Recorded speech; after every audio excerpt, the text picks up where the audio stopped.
Assalamualaikum warahmatullahi wabarakatuh. Baik, teman-teman semua, alhamdulillah kita bisa dipertemukan di materi pembelajaran PJJ online pertemuan kedua. Kemarin pertemuan pertama kita sudah melakukan perkenalan dan kontrak belajar. Nah, pada pertemuan kali ini kita akan membahas mengenai teks laporan hasil observasi.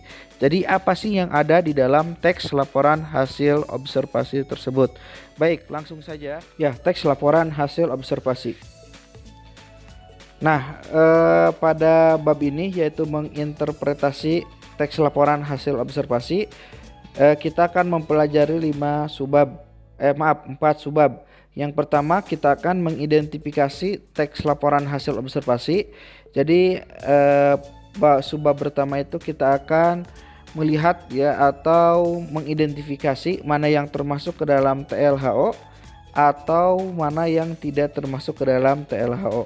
Kemudian subbab kedua kita akan menganalisis isi teks laporan hasil observasi. Kemudian subbab ketiga nanti kita akan menganalisis unsur kebahasaan teks laporan hasil observasi, dan yang terakhir kita akan merekonstruksi ya atau membuat teks laporan hasil observasi. Baik, langsung kita ke pembahasan atau subbab pertama, yaitu mengidentifikasi teks laporan hasil observasi. Nah, tahu nggak apa yang dimaksud dengan TLHO ya? Jadi TLHO itu adalah sebuah teks yang memaparkan hasil dari pengamatan suatu objek. Nah, jadi apabila teman-teman mengamati sebuah objek, nah pengamatan yang dilakukan itu bisa terhadap benda hidup ya, seperti hewan, tumbuhan gitu ya. Kemudian benda mati, dan juga bisa bisa mengamati fenomena alam serta fenomena sosial yang terjadi. Jadi ketika kalian sudah mengamati suatu objek, maka hasil dari pengamatan objek tersebut nanti kalian akan tuliskan ke dalam sebuah teks laporan. Nah, nanti gimana caranya gitu kan? Apa saja yang harus dituliskan? Nah, nanti kita akan pelajari di subbab selanjutnya gitu. Kemudian di dalam teks laporan hasil observasi atau TLHO itu biasanya terdiri dari teks klasifikasi dan teks deskripsi. Nah, untuk klasifikasi itu adalah mengelompokkan ya atau menggolongkan atau pengelompokan gitu ya. Contohnya seperti ini. Di dunia ini benda dibedakan menjadi dua, yaitu benda hidup dan benda mati. Nah, itu merupakan pengklasifikasian. Benda hidup terdiri dari hewan, manusia, dan tumbuhan.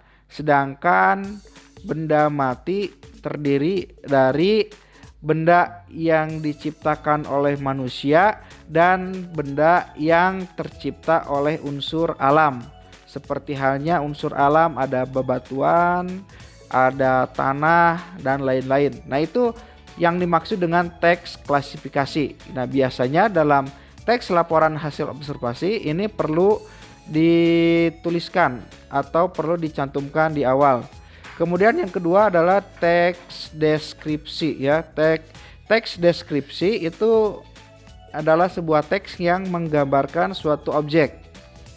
Nah, karena TLHO itu adalah teks laporan hasil observasi, hasil dari pengamatan, tentu saja teks deskripsi ini perlu ya, sangat penting sekali keberadaannya. Contohnya seperti ini.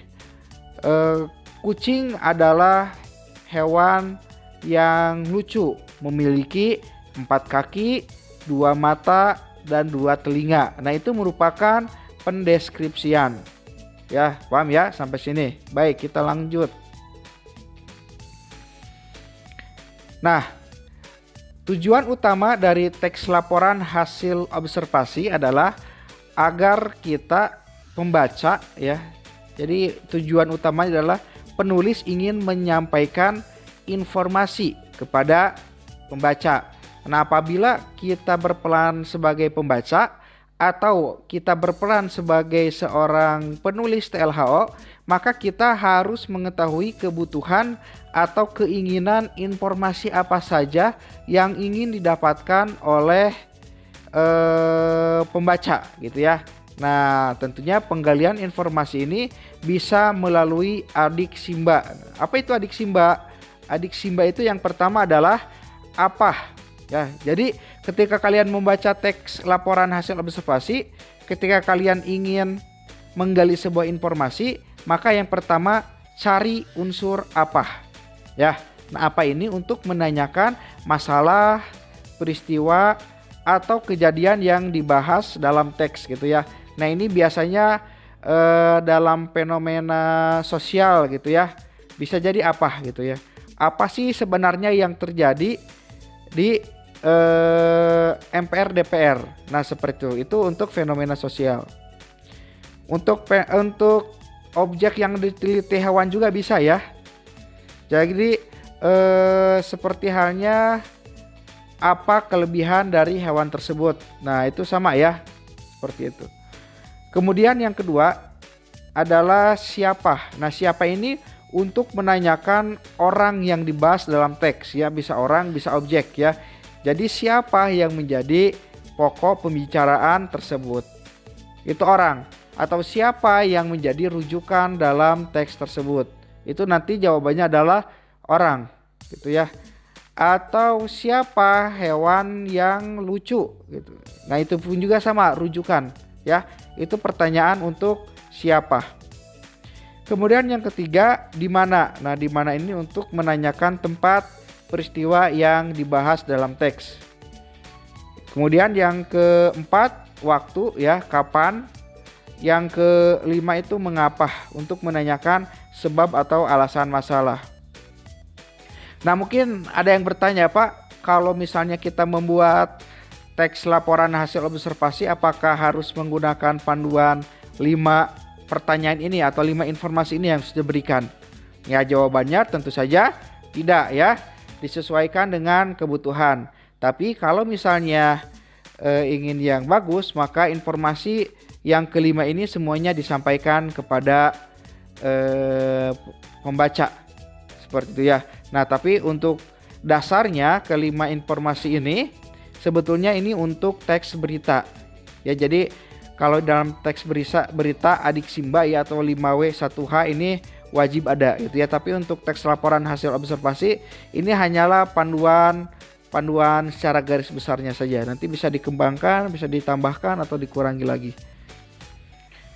Nah, dan yang keenam satu lagi maaf ya, bagaimana ya untuk menanyakan proses terjadinya masalah, peristiwa atau kejadian dalam teks tersebut.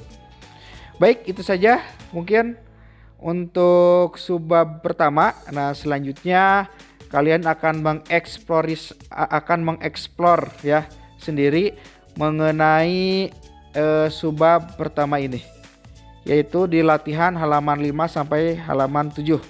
Ya, untuk memudahkan untuk pengisiannya nanti akan saya bikinkan Google Form. Ya, seperti itu. Cukup sampai di sini. Insya Allah kita akan buka sesi tanya jawab melalui Zoom meeting. Wassalamualaikum warahmatullahi wabarakatuh.